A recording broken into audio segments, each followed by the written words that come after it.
All right, guys, welcome back. We are doing a video today on hunting gear and hunting backpacks. It is early September, and it is time to gear up for the upcoming deer season here in Western New York. This is the time of year where we transition from a lot of the fishing-related videos on the channel to more of the hunting-related outdoor videos on the channel. So today I'm going to be doing a video on hunting backpacks, and I'm going to be doing a full gear dump on my backpack. Now, I've been asked a lot of times why I carry a full backpack into the woods, and also what kind of gear I have in my backpack. Today I'm going to answer those questions for you. I'm going to do a full gear dump on my favorite backpack, as well as explain how I'm going to be transitioning soon to a new, better backpack, and that will be the video after this video. So laid out in front of you today, I have several backpacks, and I have different styles of backpacks I've used over the years, like this Gander Mountain backpack that was used more for heavier equipment, longer trips, a lot more hiking, where you could get a lot more gear into the woods. Gander Mountain is actually no longer with us anymore. It was a great store when it existed, but great backpack I've used. This is my Field and Stream pack that I have used for probably, I want to say, close to 8 or 9 years now, and it's still in excellent condition. However, it is getting a little bit small for the gear I have to take into the woods, and as you guys know, as a hunter, you already have a lot of gear, but as a YouTuber, trying to film my hunts adds a lot more equipment and gear to my bag that I already take into the woods, which presents a little bit of an issue, which I will explain to you guys today as I continue. So, other bags that I have this Cabela's bag here. This is my turkey hunting bag. A little bit smaller of a bag, but it is very, very useful for turkey hunting, and I keep all my turkey hunting calls and things in this bag separately. So my wife likes to use a little fanny pack style bag that she can take all her gear out in, and that's absolutely fine. Use what works for you. There are two main aspects to carrying equipment into the woods that I'd like to cover in today's video. In my perspective, it is getting the equipment out there that you need, as well as safety supplies, and being very, very careful. Me coming from a law enforcement and EMS background, I'm very up on first aid and EMS and things of that nature, and was a certified EMT here in Western New York. So it would be irresponsible for me to not carry equipment into the woods when I'm out with friends or family or whoever it might be. Just to be careful, just in case an accident does happen. So today I'm going to go over the backpack as well as first aid gear and equipment that I personally like to take out into the field. So I'm going to clear off this table, I'm going to get to my bag, and I'll do a full dump of this bag for you guys. So this is the bag that I've been using for quite a few years, guys. Like I was saying, it's a Field and Stream bag.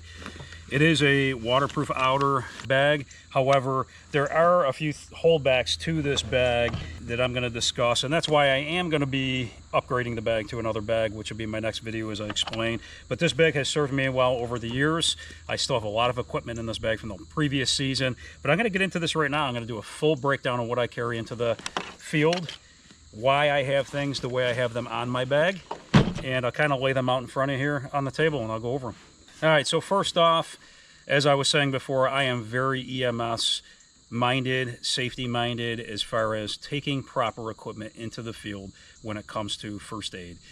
You never know if someone's going to trip or fall, climbing through the woods and through the brush, or potentially, you know, falling out of a tree stand as they're climbing up in the dark, or getting down later after a hunt. Also, firearms related injuries, as we know, can potentially happen. So I have a lot of gear in here that I carry. It's not too much gear, but for me, I feel like it's adequate for the needs that we potentially could run into in the field. So these are all things that we really need to consider as we're out in the woods. And again, this is what works for me. This video, guys, I want you to comment down below. Let me know what you think as far as the equipment that I'm putting in my bag. Let me know if you guys carry something different. Let's have a dialogue on what you guys think about this bag and what I could do better potentially, and maybe you guys are going to get a lot out of this video, and if you do, let me know down below. Put a comment down below. So again, EMS wise, and one of the first things I carry that's very, very accessible is a tourniquet right on the side. This is a Recon tourniquet,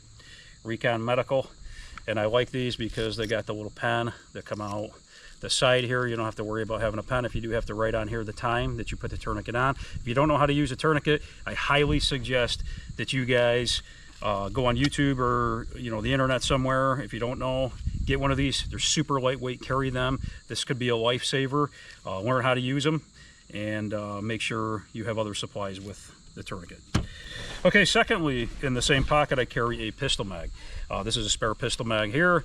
I use it for self-protection as well as if I potentially have to put a deer down. Again, this is only season specific because, as you guys probably know, in New York State you cannot carry firearms during the archery season, so this would be more for the firearm seasons. Okay, on the opposite side, easily accessible, I carry a water bottle. Gotta have hydration, a simple bottle of water. Sometimes I'll actually carry this inside the bag underneath my clothes and things to keep it quieter, but this side pocket here is made for water bottles. You can also put a stainless steel can or something like that in the side. Make sure you bring some hydration with you. You never know, you know, you're out there for prolonged periods of time. The unexpected happens, and potentially you may need to wash your hands or something like that with clean water after you field dress a deer, like I do occasionally. So it's always good to have one full bottle of water. On the front of my bag here, I have little carabiners. I got a plastic style on this side, and I have a metal style on the other side. Let me get the bag closer.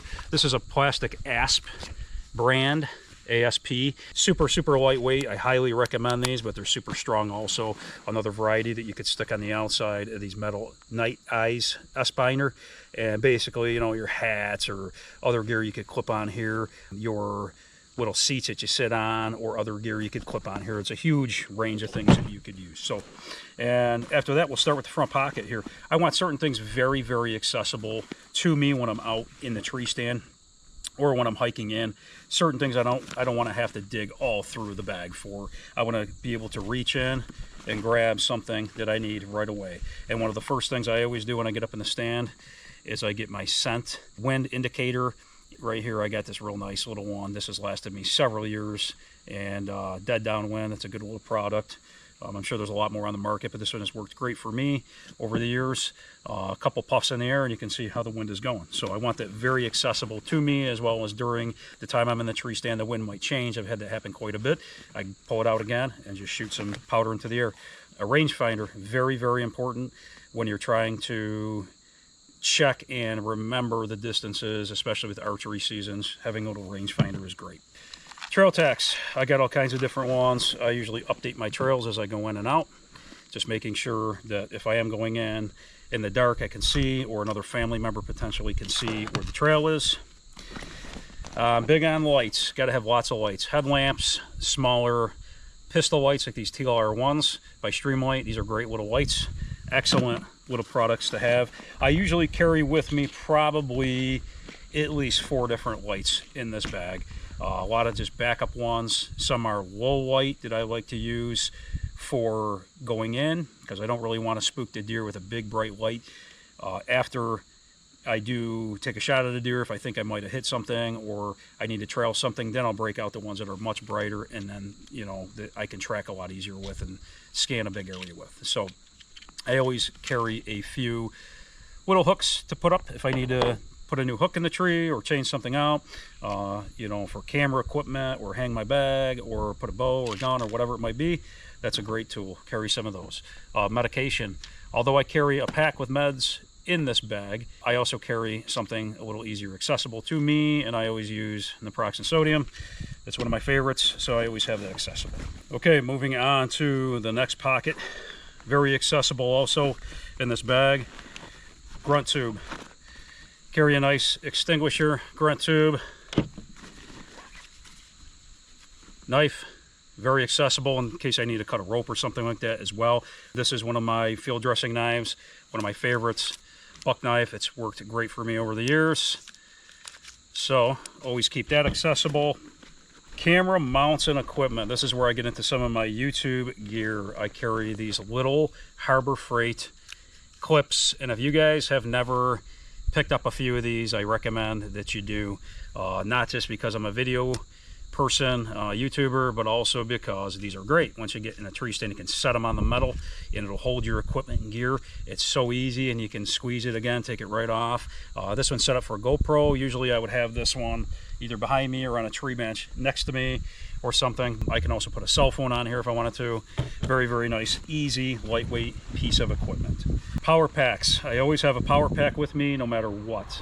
This can charge my cell phone.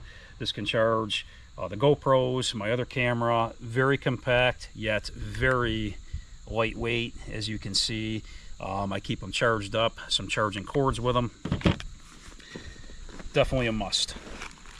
Another style of camera, mounts, real small, compact. And that one is for my main camera, which I will get into in just a bit here.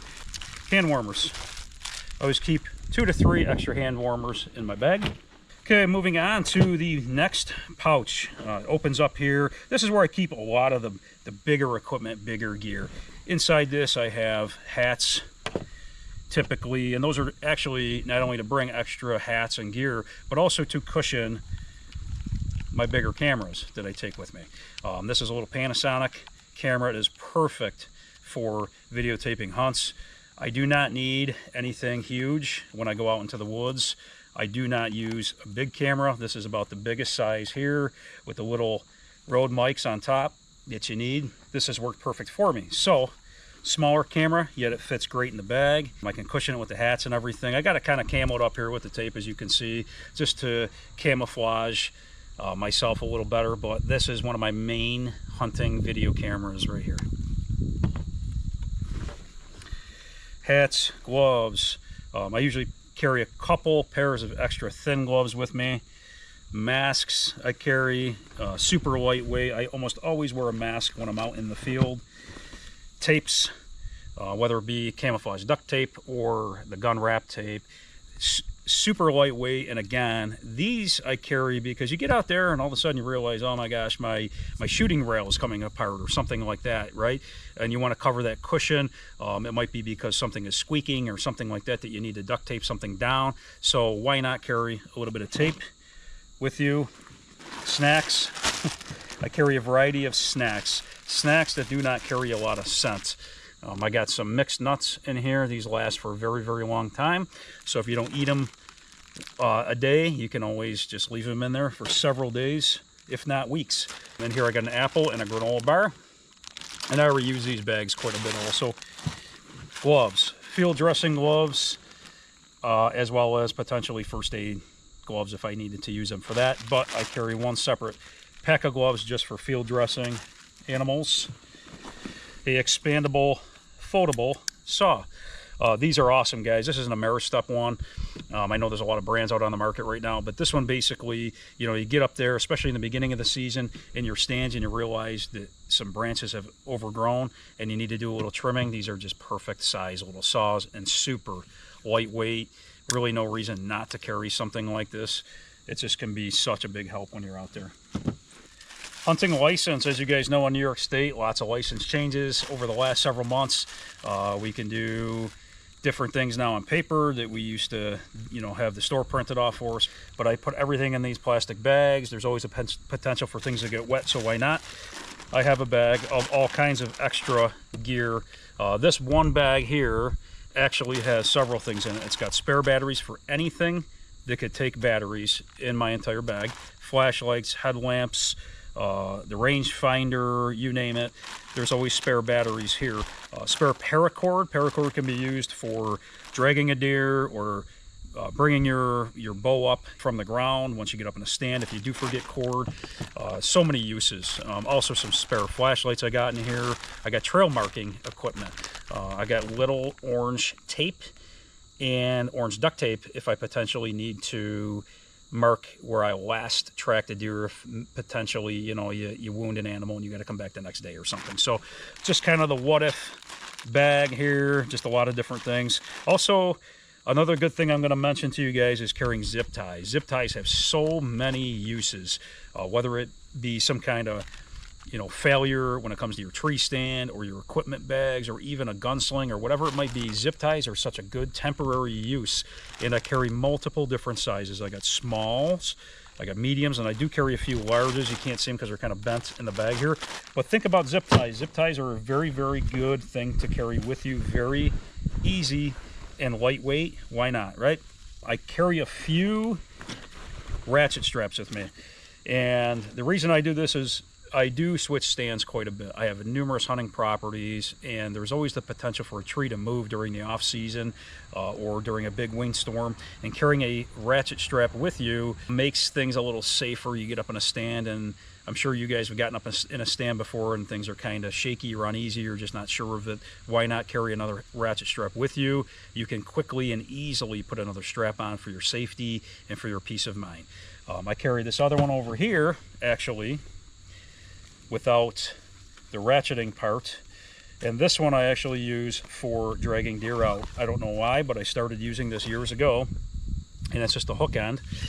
And after I take an animal, what I typically will do is feed this through, make a loop, put this around the animal, and now I have something to drag the deer out with. I'll put this end around me over my shoulder, and now I have something to get the animal out of the woods with. Like I said, I don't know why, but it's worked very, very well for me over the years. I started using it, and I continue to use it because it works so well. A lot of people use, you know, the favorite rope or whatever it might be. Absolutely fine, whatever method you want to use. But again, this is what works for me in the backpack that I have. Another thing I'm going to show you guys that you want to carry is, and I'm going to put the backpack on to show you real quick, a multi-tool. Now, I went out and got some smaller pouches here. These are like the pistol mag pouches, easy to open. And in here I have a Gerber Crucial little tool, and basically like a Leatherman style. It's got the pliers, it's got knives, it's kind of like the little Swiss Army style. Lots of little knives and tools, screwdrivers, you name it. You got to have something on you just in case something happens while you're out in the woods. You notice a screw is loose on one of your pieces of equipment. Why not have a small, lightweight, little handy tool like this, easily accessible? And I carry mine, like I said, right here, a little pistol mag pouch that I can easily access, get to it, and put it right back where it was. So all in all, guys, that is my backpack. Like I said, this is what works for me, and there's really no reason not to have these pieces of equipment here. The one piece I didn't show you yet that I took out is my trauma pack, and I'm going to get to that in just a minute. I'm going to go get the stuff off the table and show you guys what I put in a trauma pack and why. Okay guys, trauma packs. This is very, very important to me, to carry safety equipment into the field knowing that I'm going to be safe out in the woods. And I try not to get too overboard with this, but it's something, like I said, I've been trained quite a bit in this stuff, and so I always make sure I carry a small trauma pack with me. Here I have several varieties.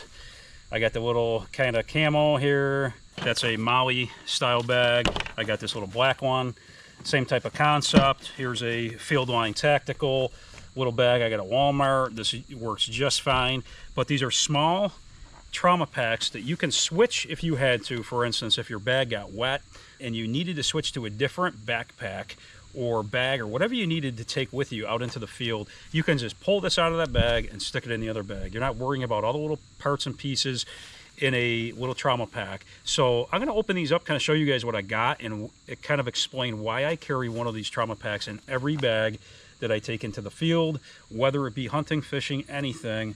I'm going to show you guys what I carry in this. If you don't have training in EMS, as far as basic first aid, stopping the bleed, things like that, I highly recommend you go out and get some training. Even if it's online, get some training. Tourniquets, of course. This is a Cat T tourniquet, as well as, like I said, I got Recon brand ones. I also have FS Tactical. All different styles. They all work pretty much the same. If you don't know how to use one of these, I highly suggest you get some training on these and carry one or two of these with you every time you go out. Could be for you, could be for a friend, a family member, you never know. This bag, I have rolled gauze, several packs in each one of these. I have large bandages, CPR shields, gauze tape, lots of latex gloves. Again, this always is a backup too if I run out of gloves for field dressing. I also have ones in here I can pull out and just make sure I replace them later. Different other styles of tourniquets. This is a SWAT T tourniquet. I got Splint bags down in here. Spare flashlight is in this one. Not every one of them has a spare flashlight, but this one actually carries a little NRA light. Scissors. All of my bags have scissors. If you got to get to an injury quickly and remove clothing, definitely carry a good pair of sharp medical shears. Don't go for just regular scissors, get an actual pair of medical shears. I carry lighters for different reasons. Small band-aids, of course, little accidents happen, cut fingers, things like that. You want a nice variety of actual small band-aids. Quick Clot. This one has Quick Clot in it. And just on and on and on, guys. I got lots of trauma pads, band-aid, all different sizes of different things. It's not supposed to be overkill. It's not supposed to be too much. But in general, it's something I can flip open quickly and access what's inside of it and know that I have a little trauma kit with me. If you don't have one, please think about carrying one with you. Something quickly and easily that you can access, that you know is up to date on things in it, and you know what's in there just in case something does happen. So think that through, guys. It's one of my biggest recommendations with this video is a small trauma kit. All right, guys, so that is the basics that I take with me every time, pretty much, that I go out for deer hunting. That backpack with all that equipment, as well as those little EMS kits that I'll take with me, those little trauma kits. Now, you might have thought, oh, he forgot this or that or whatever. That was not everything. I carry a huge variety of equipment out in the woods with me, and it's gotten a lot more. And that's why my next video, I'm going to be doing the video on the AVerMedia backpack that I'm switching to. Here are some more things. I've got them laid out on the table in no specific order. I'll go through things, and of course the sun is now out working against me a little bit, but that's okay. This is all other items that I from time to time will take with me out into the woods that will go into the backpack or on the outside of the backpack. So in no specific order, battery packs, of course, for the GoPros and other camera equipment, more camera mounts. I have the actual muddy tree mounts. I have a variety of these. They come with the ratchets, usually for my video cameras. You might want to put a muddy bow arm up to hang equipment, or a bow or a gun or whatever it might be. All kinds of field sprays, everything from the nose jammers, the estresses, and just the scent killers. I got 3 different brands out here, not to pick one. You know, they're all decent, I have found, in my experience. So whatever works for you. More camera equipment, GoPro mounts. This is a little umbrella I take with me sometimes. It's a camouflage umbrella I'll just put above me in a tree. If I know a storm is coming, but I really want to go hunting, I'll take that with me. More zip ties, like I was saying before. All different sizes, guys. Whatever works for you, throw a few in your bag. It's a great idea. Trail cameras. Right now I'm going to be setting up my whole box full of trail cameras. These are not that big, but yet it does take space in the backpack. So keep that in mind with whatever bag that you might be taking out. You're going to want to take gear with you to set up earlier in the season. So just make sure it's big enough to carry things like that. Spare pocket knife. I do carry some extra pegs, foot pegs with me from time to time too, just to screw in for equipment mostly, not really to step on, but for equipment. More S-binders. Archery. During archery hunt, don't forget your wrist strap. Little calls, a variety of game calls. These are my shooting sticks. I got the Bog Havoc here. I like to use, that's a good one, and then some other styles. Radios. Sometimes we'll do deer drives. We'll throw some radios in the bags. Water I touched on. Ammo, as well as extra mags. Binos. If you guys carry binos, you can get the smaller sizes, you get the bigger ones. Throw those in your bag from time to time. Spare flashlights, like I said, I carry usually 4 to 5, all different styles I'll use. You know, here's a 511 tactical little style, whatever works for you. Ammo, I always carry a spare magazine with me, a lighter, holsters, more headlamps. This is another style of headlamp. Some people like a compass, that's a good idea. Light sticks, more knives. Latex gloves. Make sure you have a stock of those in your bag. From time to time I will call, and here's my black racks for trying to get a big buck to come in. So far it's been trying and not actually getting one. Lots of paracord. Again, that's a pile of paracord I keep just for hunting purposes. My rope here, this is actually for either dragging something out or bringing up a bow or gun or whatever from down below in the stand. My Camelus, that's a big blade. That's usually for early season when I'm clearing trails. I'll strap that to the back of my backpack. Lots of clothing, again, hats, different pouches you can strap on the outside of your bags if you want to add a few more easily accessible, you know, pieces of equipment. Those are good. Tourniquet, again, I already touched on those quite a bit. I just have a lot of those laying around. Seats. different styles of seats, cushions, things like that. I'll either, you know, usually I'll strap those right to the outside of my bag. So, and then of course, me being a YouTuber, I carry many pieces of camera equipment, tripods, things like that. This is one of mine here that I camoed up. I'll strap that right to the back instead of carrying it. That way my hands are free. My, you know, firearm or bow or whatever it might be are free to be used as I'm walking in, just in case. So anyway, guys, a lot in the video today. I know a lot of different things to think about. Please comment though. Please comment down below. I really like when you guys comment. Let me know what you guys think about the video. Do you guys think I carry too much? Do you guys think I carry too little? Let me know what you think. Put a comment down below. This was not meant to be, you know, an exhaustive list of equipment, but I will put a list down below of all these things here I'm going to put so you guys can refer to it if you want to, just to remind yourselves to, you know, if you forgot something, whatever. I'll put everything down below in the description for you guys to refer to. And again, next video is going to be the AVerMedia backpack. They sponsored a video for me and sent me an awesome backpack. Has way more capabilities, and it's a super lightweight pack with a lot of features, so I'm going to get into that on the next video. Thanks for watching, guys. Subscribe if you haven't already. We'll have a lot of videos coming up. The early doe season in September is coming up very soon here in Western New York. There'll be a lot of hunting videos coming out. Like and subscribe, guys. Thanks for watching.